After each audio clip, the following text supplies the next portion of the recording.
인생을 살다가 보면 똑같은 일이 자주 반복될 때가 있습니다.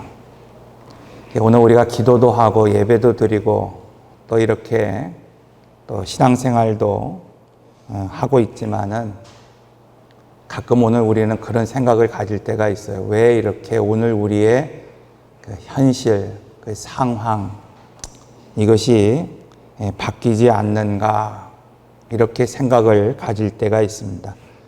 오늘 본문에 나오는 야곱도 그런 사람입니다.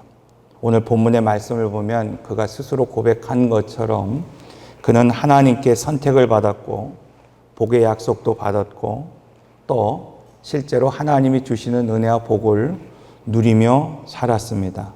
그런데도 그의 삶은 늘 쫓기는 삶이었고 불안하고 또 늘 곁에 있는 사람들과 충돌하고 있는 것을 볼 수 있습니다. 왜 그럴까?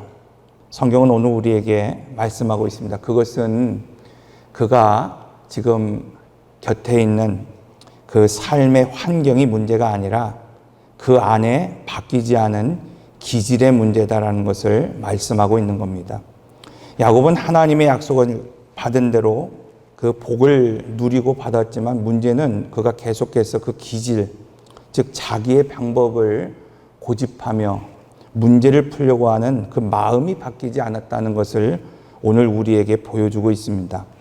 사랑하는 성도 여러분, 하나님의 복이라고 하는 것은 단지 그냥 오늘 우리가 살아가면서 겪어야 하는 어떤 그 환경의 풍성함이나 혹은 오늘 우리에게 있는 어떤 좋은 환경이나 물질의 많고 적음이 아닙니다.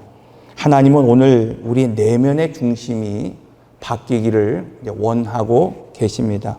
왜냐하면 오늘 우리의 내면의 기질이 바뀌지 않는다고 한다면 오늘 우리가 하나님의 은혜를 받는다 하더라도 그 인생에 하나님이 인도하시는 구름기둥과 불기둥이 있다 하더라도 광야가 결국은 길어질 수밖에 없기 때문입니다. 그러므로 은혜를 받았지만 여전히 삶이 힘들고 상황이 풀리지 않는 그런 인생이 있다고 한다면 오늘 말씀을 통해서 마음에 깊은 울림이 있으시기를 바랍니다. 첫째로 여러분 기질대로 살아가면 내 마음도 다치고 상하게 된다는 것을 알아야 됩니다. 즉 야곱에게 있어서 라반이 누구인가 오늘 우리는 그것을 좀 알아야 됩니다. 이 라반이라고 하는 사람은 그냥 단순히 야곱의 삼촌이 아니라 야곱을 훈련시키는 존재라는 사실을 오늘 우리가 알아야 됩니다. 야곱이 결혼한 날 밤에 그는 사랑하던 라헬을 기다리고 기대했지만은 그 침상에 들어온 여인은 라헬이 아니라 그 누이였던 언니였던 레아라고 오늘 우리가 알고 있습니다. 이처럼 삼촌이 지금 이 야곱을 속였던 것을 알 수 있어요. 그로 인해서 어떻게 됐습니까? 4명의 아내와 또 그들의 아들들이 이전 투구하며 살게 되었던 것을 볼 수 있습니다. 그래서 우리가 지난 시간에 그런 말씀을 드렸죠. 하나님께서 오늘 우리에게 언약을 지켜주셨고 오늘 우리에게 복을 주셨음에도 불구하고 자신의 삶을 여전히 바꾸지 않는 사람이 있다고 그랬어요.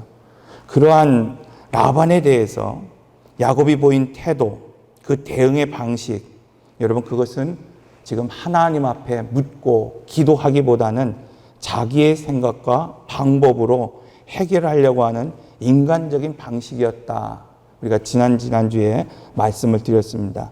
자, 이처럼 야곱은 어떤 갈등의 상황이 생기면 기도하고 하나님의 뜻을 구하기보다는 여전히 자기의 익숙한 그러한 방식, 그 과거에 써왔던 그 수단, 그 똑같이 그 모습에서 벗어나지 못하는 것을 보게 됩니다. 그래서 오늘 본문은 이렇게 말하고 있잖아요. 하나님이 나를 도우셨다. 하나님이 나를 인도하셨고 내게 복을 주셨다.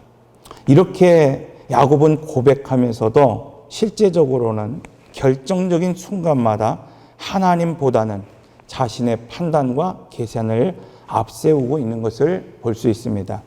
이처럼 마음의 상처가 치유되지 않은 사람은 삶의 예기치 않은 상황 가운데에서 자신의 오래된 그 기질, 그 방어 기제가 불쑥 드러나는 것을 오늘 우리가 알 수 있습니다. 그래서 타인에게 상처를 주는 사람들의 모습을 보면 대부분 과거에 자기의 상처가 해결되지 못한 사람이고 또 대부분 자기의 기질을 내려놓지 못한 사람이라는 것을 알 수 있어요. 베드로를 보십시오.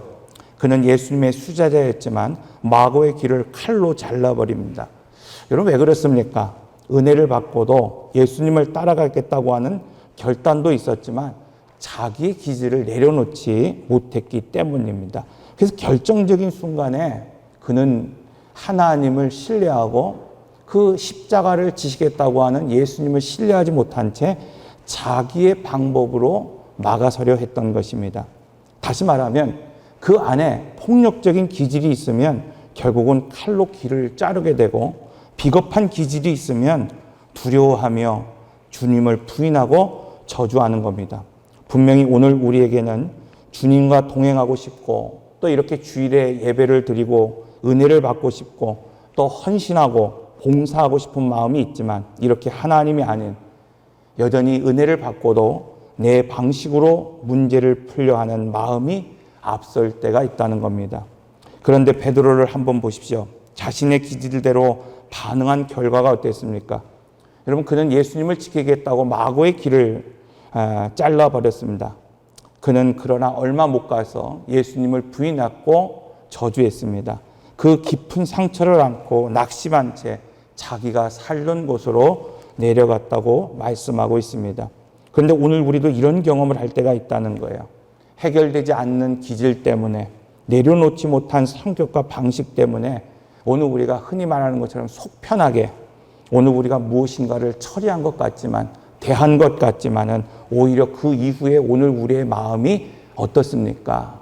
여러분 답답하고 무겁고 찌푸린 날처럼 오늘 우리의 마음이 어두워질 때가 얼마나 많이 있습니까? 이처럼 자신의 기질대로 살아갈 때 여러분 오늘 우리가 속이 편한 게 아니라 마음이 편한 게 아니라 오히려 더 큰 상처와 후회 그리고 영적인 침체에 빠지게 된다는 것을 알아야 합니다. 그래서 부활하신 예수님께서 디베라 바닷가에 고기를 잡고 있던 그 베드로 실망과 낙심 속에 살아가 있는 그 베드로를 찾아가신 겁니다.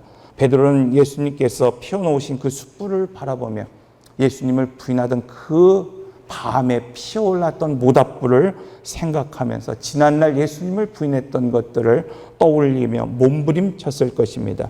그런데 이때 주님께서 베드로에게 내가 나를 사랑하느냐 3번에 걸쳐서 사랑한다는 고백을 받게 되시는 것을 볼 수 있습니다. 이것은 베드로 그가 스스로 감추고 싶어 했던 그 부끄러운 마음, 그 침울하고 우울했던 그 감정들을 직면하게 하심으로 그의 마음에 있는 상처를 치료하신 것입니다. 사랑하는 성도 여러분, 우리는 누구나 마음의 상처를 안고 살아갑니다. 삶의 어느 순간 겪은 오늘 우리의 아픔이 있을 수 있습니다. 그것이 부모가 되었든지 또는 지금 함께 살고 있는 그런 아내요 남편이 되었든지 여러분 오늘 우리가 그런 아픔과 상처를 가지고 살아갈 때가 얼마나 많은지 모릅니다. 어느 순간 서운했던 일이나 풀리지 않는 그런 갈등이 오늘 우리의 마음 깊은 곳에 남아 있을 수도 있습니다. 그런데 그때 여러분 오늘 우리가 기도하지 않고 또 하나님의 뜻을 먼저 구하지 않고 예전처럼 내 성격대로 혹은 내 방식대로 오늘 우리가 반응한다고 한다면 그 순간은 여러분 오늘 우리가 시원한 것 같을지라도 돌이켜보면 여전히 오늘 우리의 마음은 무겁고 어둡고 그 영혼은 답답할 수밖에 없습니다. 그러므로 이제는 내 방식이 아니라 그런 받은 은혜대로 사시기를 바랍니다. 영혼은 여러분 어둡고 힘든 그런 상황으로 내몰리지 않도록 나의 방식이 아니라 주님의 뜻을 묻고 따라가는 삶을 살아가시기를 바랍니다. 두 번째는 은혜를 받아도 나의 기질이 바뀌지 않으면 하나님이 침묵하신다는 것입니다. 자, 정당한 품삯을 주지 않는 라반에 대해서 야곱은 여전히 옛 방식으로 속이며 살아갑니다. 야복에서 형 에서를 맞이하면서도 야곱은 여전히 인간적인 방법을 생각하며 그것을 내려놓지 못하는 것을 볼 수 있습니다. 하나님과 씨름하며 새 이름을 얻었음에도 불구하고 야곱이 지금 향한 곳은 베델이 아니었고 세겜이었다고 말씀하고 있는 것을 보게 됩니다. 이러한 야곱의 이야기를 볼 때에 하나님의 은혜가 있다 하더라도 나의 기질이 바뀌지 않는다고 한다면 20년 전에 그 에서에게 쫓김을 당했던 그 삶이 여전히 바뀌지 않고 이제 베델로 향하는 그 발걸음에 누가 쫓아옵니까? 라반이 쫓아오는 것을 볼 수 있어요. 이처럼 바뀌지 않는다는 겁니다. 그러므로 예수를 믿고 복을 받았다 하면서도 다람쥐 쳇바퀴 돌듯이 반복되는 문제를 직면한다고 한다면 그것은 오늘 우리가 받은 은혜가 문제가 아니라 바로 나의 기질의 문제라는 것을 알아야 합니다. 우리가 보았던 것처럼 하나님은 야곱의 재산을 지켜주셨습니다. 야곱을 보호해 주셨습니다. 그러나 하나님은 그 야곱이 자신의 기질을 바뀌지 않은 채 살아갈 때에 무려 20년 동안 침묵하셨다고 말씀하고 있습니다. 야곱이 20년 동안 괴롭힘을 당하고 억울한 일을 당할 때 하나님은 침묵하고 나타나지 아니하셨습니다. 아브라함이 자기의 기질을 바뀌지 않고 이스마엘을 낳았을 때에 하나님은 그 이후에 무려 13년이라고 하는 그 시간 동안에 아브라함을 만나지 않았고 침묵하셨다는 것을 알 수 있습니다. 그러므로 오늘 우리가 하나님의 은혜를 받고도 또 복을 받고도 여전히 내 안에 남아있는 옛 기질대로 오늘 우리가 고집하며 살아간다고 한다면 하나님은 오늘 우리의 인생 가운데 침묵하실 수밖에 없다는 겁니다. 그러므로 하나님 앞에 여러분 솔직하게 씨름하는 시간이 필요합니다. 야곱이 그 모든 것들을 다 비워놓고 야복에서 하나님과 씨름했던 것처럼 여러분 오늘 우리는 나의 기질도 나의 삶도 내가 가지고 있던 그 모든 것도 다 내려놓고 하나님과 솔직하게 씨름하는 그 시간이 필요한 겁니다. 야곱이 하나님과 씨름할 때 여러분 그 이름이 이스라엘이 되었던 것처럼 오늘 우리도 내 안에 있는 옛 기질과 싸우고 씨름하며 하나님이 계신 베델로 오늘 우리의 마음을 돌이켜 살아갈 때 그때 오늘 우리는 변화될 수 있습니다. 그래서 셋째, 오늘 우리에게 주시는 말씀입니다. 그것은 세상에서 싸우려 하지 말고 하나님이 일하시는 무대로 오늘 우리의 삶의 장소를 바꿔야 한다는 겁니다. 야곱은 20년 동안 그 외삼촌 라반의 집에서 부유하게 살았습니다. 양떼도 많아지고 아내와 자녀도 생기고 사람들이 눈에 보기에는 성공한 인생처럼 보였을 것입니다. 그러나 그 풍요로운 그 뒤에 그의 삶은 어떻습니까? 앞서서 말씀드린 것처럼 여전히 쫓기는 인생이에요. 여러분 오늘 우리가 뭔가 이제 누린 것 같고 좀 가진 것 같고 자녀들도 이만큼 큰 것 같고 이전보다는 오늘 우리가 더 나은 삶을 살아가는 것 같은데 늘 오늘 우리 안에 강박을 가지고 살아가는 사람이 있어요. 며칠 전 뉴스를 보니까 한 코미디언이 약을 먹고 취하여 운전했다고 하는 그런 모습을 들었습니다. 참 안타까운 것 같아요. 어떻게 보면은 코미디언으로서 최고의 자리에 있는 그 후배들의 존경을 받는 그 사람, 그 뒷면에는 뭐가 있었다는 거예요? 강박이 있었다는 거예요. 여러분 오늘 우리가 그렇게 살아갈 수 있다는 겁니다. 야곱이 그런 삶을 살았다는 거예요. 그래서 그는 늘 하나님의 은혜에 감사하기보다는 쫓기는 인생이에요. 속이는 인생이 되고 여전히 자기의 기질을 바뀌지 않은 채 살아가고 있었다고 말하고 있습니다. 왜 그렇습니까? 이유는 단 하나입니다. 삶의 중심이 바뀌지 않았기 때문입니다.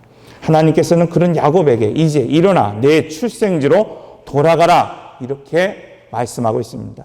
그런데 하나님이 말씀하신 이 출생지 여러분 그곳이 어디입니까? 그냥 자기가 태어났던 그곳이 아닙니다. 고향이 아니라는 거예요. 하나님이 지금 일어나 내 출생지로 돌아가라고 하는 이 말씀 안에는 어디에 있느냐? 베델입니다. 하나님을 만났던 자리요 하나님께 소원했던 자리요, 하나님의 뜻이 시작된 자리였습니다. 그러므로 이 말씀은 문제가 생기면 그냥 삶의 장소를 회피하고, 여러분 그냥 그 문제를 피하여 도망치라고 하는 말씀이 아니라, 이제 내 안에 있는 인간 중심을 바꾸고 삶의 무게의 중심을 어디로 옮기라는 거예요? 베델로 옮기라. 하나님을 만났던 그 자리로 옮기고, 서원했던 그 자리로 옮기고, 하나님의 뜻이 시작된 그 자리로 옮기라고 말씀하고 있는 거예요. 이처럼 야곱은 장소를 바뀌기 전에 무엇을 먼저 바꿔야 됐습니까? 삶의 중심이 바뀌어야 됐습니다. 세겜이 아니라 지금 그가 돌아가야 될 그곳은 어디였습니까? 베델로 가야만 했습니다. 그런데 오늘 우리의 삶도 마찬가지입니다. 여러분, 오늘 우리는 때로는 직장이 오늘 우리의 삶의 중심이 될 수 있습니다. 돈이 중심이 될 수 있습니다. 자녀나 가정이 오늘 우리의 중심이 될 수 있습니다. 그러나 그것이 흔들리면 인생이 무너지는 거예요. 그런데 그 중심이 하나님께 있으면 절대 무너지지 않습니다. 그곳이 어디입니까? 기도의 자리입니다. 베델입니다. 예배가 시작된 자리라고 오늘 우리에게 말씀하고 있는 겁니다. 야곱이 베델로 돌아가야 했던 이유가 여러분 무엇입니까? 그것은 옛 장소로 복귀한다는 게 아니에요. 잃어버린 하나님과의 관계를 회복하라는 것입니다. 잊어버렸던 그 하나님과의 약속을 너는 기억하라는 것입니다. 다시 말하면 삶의 중심이 회복되는 자리, 그 자리 베델로 돌아가라고 말씀하고 있습니다. 지금 하나님은 오늘 우리에게도 말씀하고 계십니다. 삶의 중심을 바꾸라.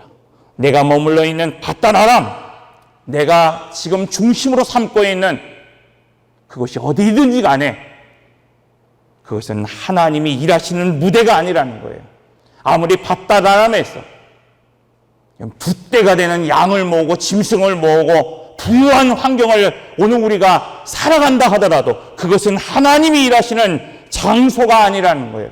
하나님이 오늘 우리를 통하여 일하실 그 장소는 어디냐? 그것은 베델이요, 기도의 자리요, 예배가 시작된 그 자리요, 서운한 자리라고 오늘 우리에게 말씀하고 있습니다.